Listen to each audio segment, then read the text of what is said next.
13 items. So, what you'll want to do is get your system worked out. This is the way I'd recommend doing it.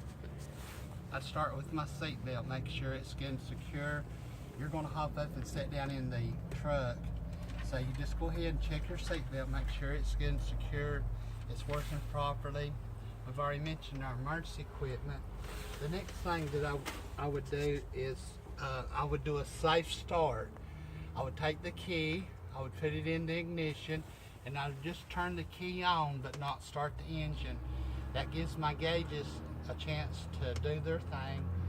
And while they're doing that, that means my computer system's getting warmed up and it's starting to getting ready to receive information. I'll check out my brake pedal, clutch pedal, my fuel pedal, and also grab my shifter and steering wheel, making sure that those are all secure, they're not real sloppy and loose. After my gauges have flipped back to the start position, I will go ahead and then fire my truck up. That's called your safe start. While my air pressure is building up and giving it a chance to build up, we would want it to build up to about 120. I would be checking 4 gauges. I'm going to check my temperature gauge, making sure it's working properly, my oil gauge, that it's came up and moved to the normal position, and also my amp or volt gauge, that it shows that it's working and charging my system. And then I'm going to watch my air pressure gauge as it builds up to 120. Then I'm going to go ahead and check all my lighting indicators, every light that you can possibly think of. High beam, low beam, 4-way flashers, turn signals, interior lights, dome lights, and if you'll just mention your lighting indicators, that will cover that group of lights.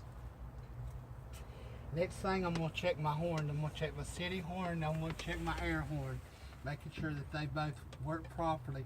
You won't have to actually apply these, you're just going to say that you would check those.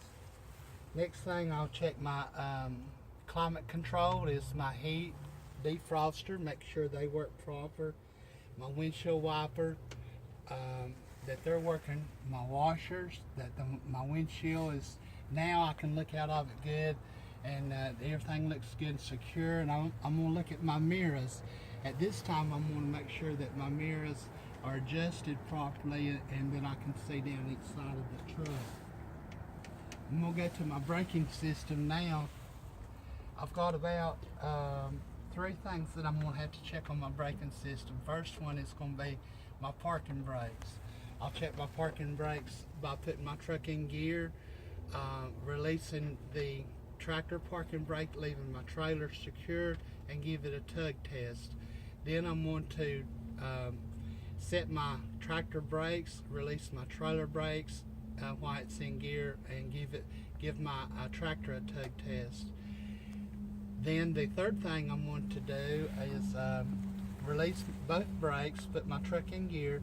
At 5 miles an hour, I'm going to hit my brake pedal, and this will check all my service brakes on the tractor and trailer, making sure it comes to a good smooth stop.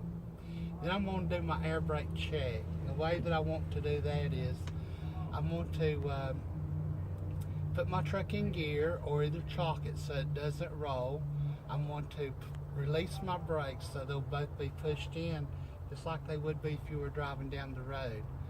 I'm going to take and turn my tractor off at this moment, and the first minute after my initial drop from the air system, it shouldn't leak more than 4 psi.